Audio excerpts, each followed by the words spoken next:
Assalamualaikum warahmatullahi wabarakatuh.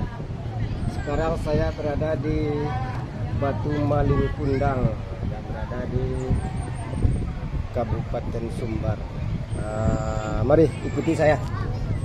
Ini kalau konon ceritanya ini adalah tali tambang kapal. Yang jadi batu ini, coba lihat ini, memang kayak tali, persis kayak tali. Mari ikuti saya. Ini katanya ada ini moyang.